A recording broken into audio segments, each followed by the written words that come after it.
Hey everybody, it's Peter and this is the 2025 Honda CRF300L Rally. So this is categorized as a dual sport by Honda, but many people use it as an entry-level adventure bike that's pretty lightweight and extremely capable. And for 2025, it's not yet on the Canadian website, which is of course where I'm filming in Canada here at Riverview Honda. We'll talk about that in a second.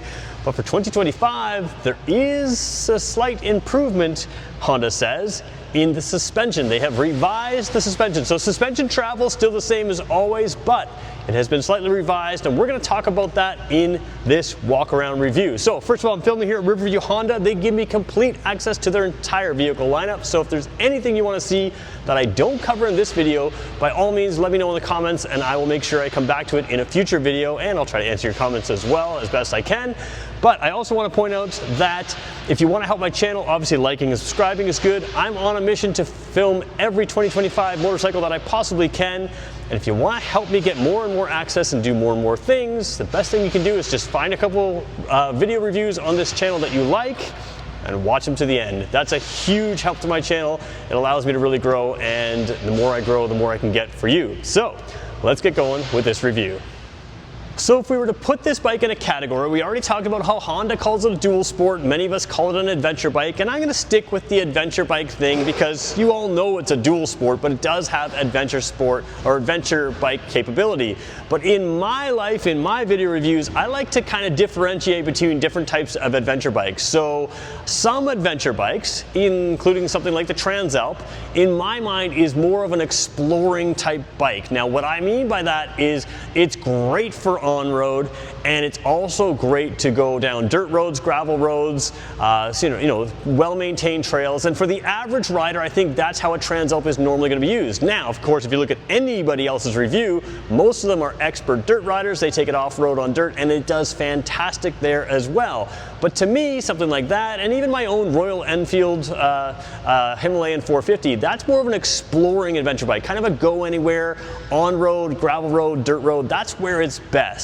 This thing is a little different than a typical exploring bike. This one is, again, far more off-road, far more dual sporty. So to me, if you're looking for an adventure bike and you're going to spend a lot more time off-road, this thing's going to be good. Now, sometimes in the previous model years, people have talked about the suspension being too soft. I'll tell you right now that the revised suspension is still a little soft, but I'm going to talk about that a little bit later in the video.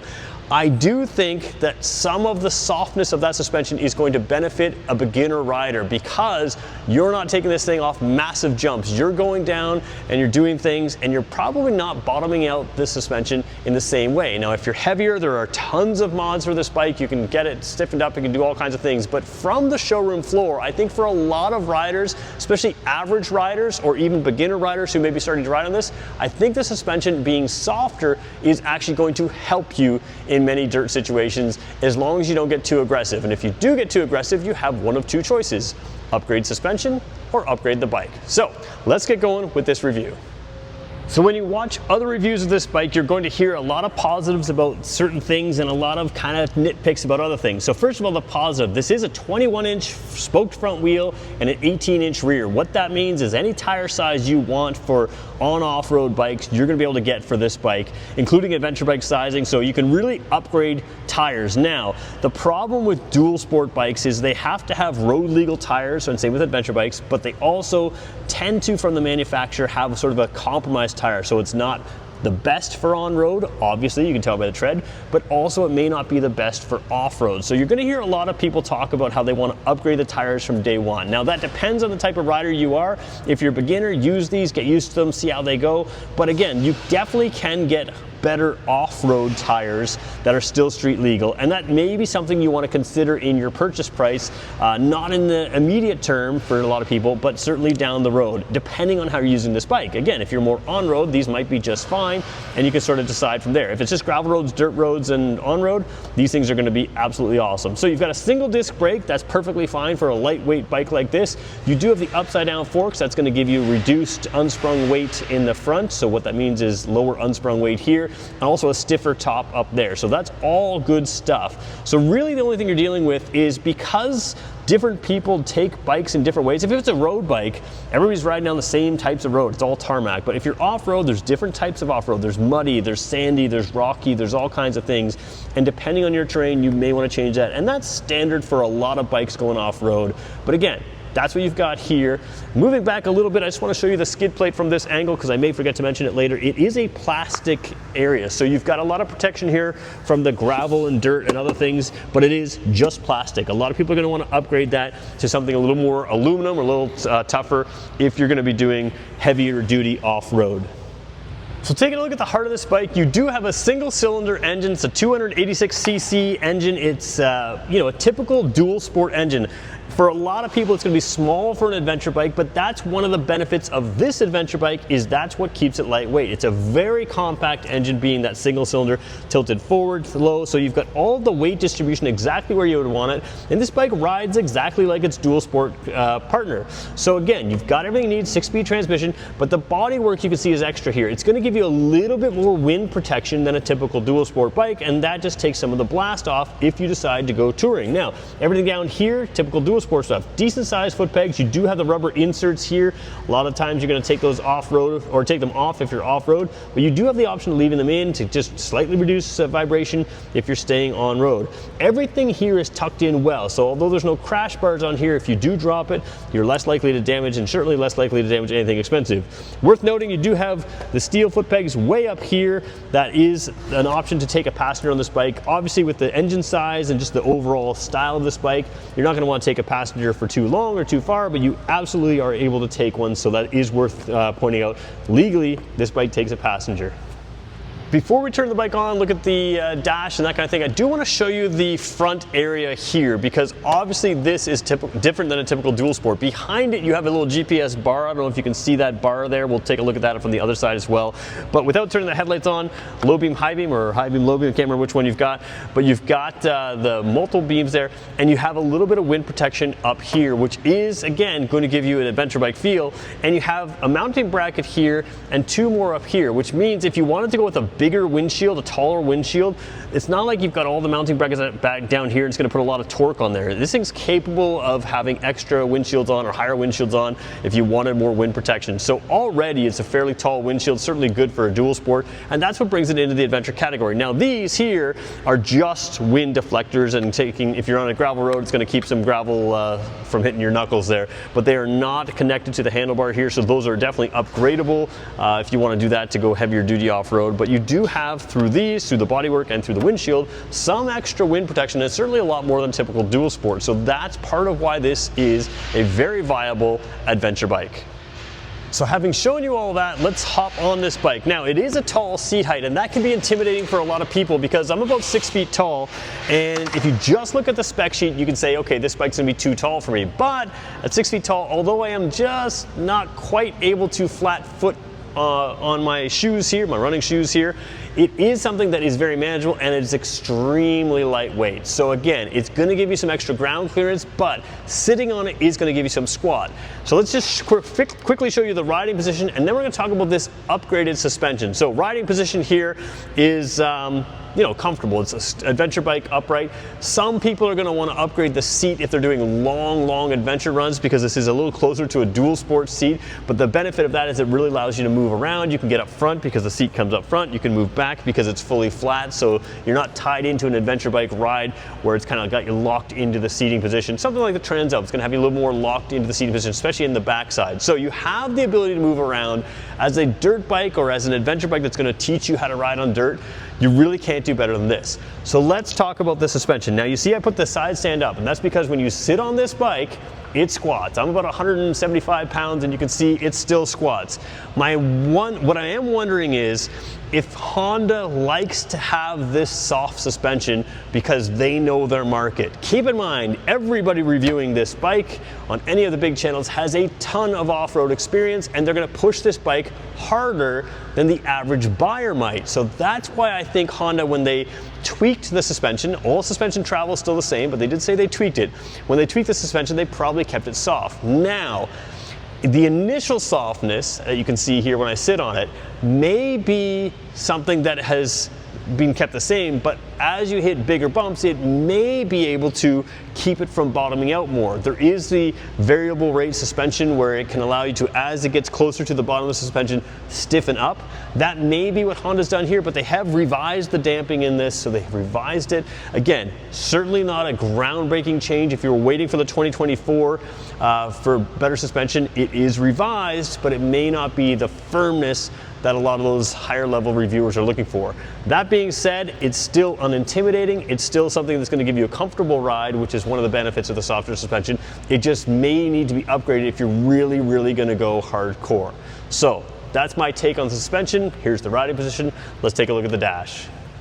So take a look at the dash here. You've got a pretty basic dash. Now, one thing that's interesting is you can see it blinking over on the left side here. Anything red is actually a permanent mark over on this dash. So you do have what appears to be a two-color dash, but it's just a traditional LCD display.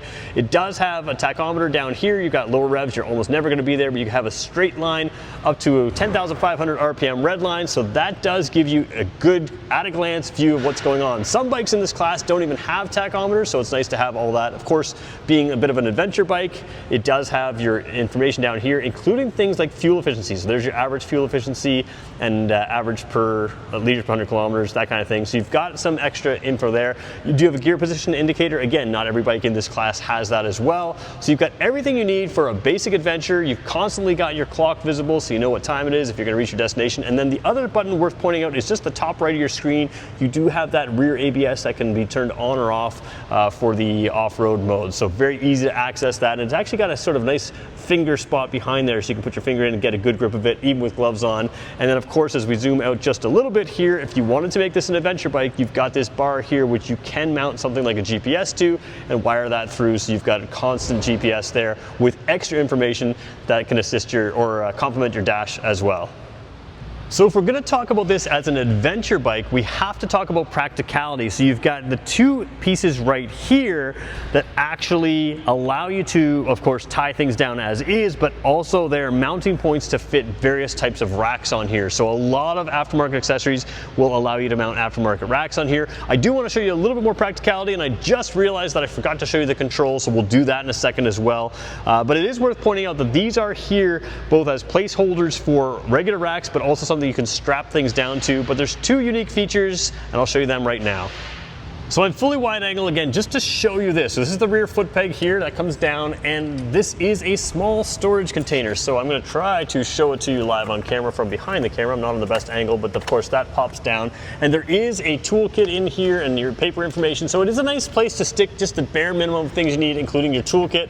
It's nice to have that included. So sometimes you have to get that extra. You have to add that on extra to a dual sport. And the other thing I want to show you up here is, if we can zoom right in again, is there is a little helmet holder down here. So one of the key things with an adventure bike is you can stick your key in there and you have a little helmet holder that can click into the D-ring of your helmet there. So this is kind of an old school way to hold a helmet.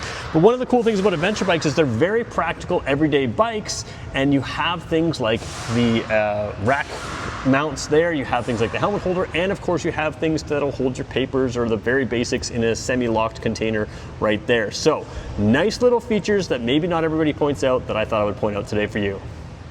And I apologize for missing the controls. Usually I show the controls right after the dash, but I got interrupted in the middle and I forgot that I hadn't filmed these. So we'll quickly do that. Basic, huge switches. These are much larger switches than a lot for high beam, low beam. You've got a horn down there and signal lights down there. Basic controls, but they are very large, and that makes it nice and easy to reach, even with gloves. We're gonna scroll right across the dash here and go to the far side, because it is worth pointing out, and you don't have to see it perfectly, but it is worth pointing out. Let's zoom in a little bit more. You have the start switch on the bottom, you have the kill switch on the top, and this is your hazard warning light. So it's nice to have hazard warning lights on any kind of adventure style bike, because if you're looking for directions or just need to stop and figure some stuff out, you do have a little extra visibility there with the hazard warning lights. So kill switch, start switch, hazard warning lights. So let's talk about who this bike is for. In my mind, this is still a very good beginner bike. It has approachable power that makes it easy to ride, and that's obvious just from the engine size. It's not too tall for most people because it's exceptionally light and because it does squat down under weight. So Is it a good beginner bike? Absolutely. It's also a good bike for more advanced riders looking to get into some off-road, dual sport, or even adventure riding. This thing is not going to be something that's an absolute barn burner on the highway, but it's highway capable.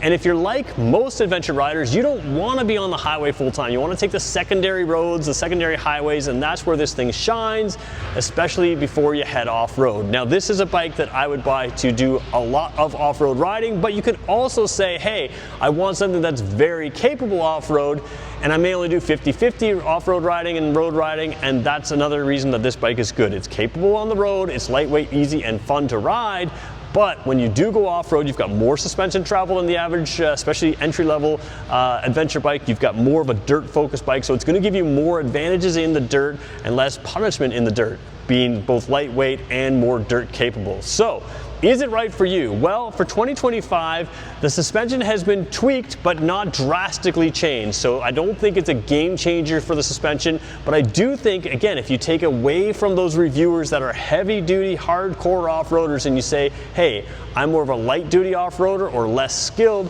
I don't think the soft suspension is going to be a huge deal breaker for you. And again, it may be tweaked enough to be even better just for that average to below average dirt rider as they get into things. I still think this is a easy bike to recommend for those looking to go on off-road, especially those looking to do sort of entry-level adventure riding. And there you go. This is the 2025 CRF300L Rally with the slightly revised suspension, slightly tweaked for 2025. Thanks everybody for watching. We'll catch you in the next one.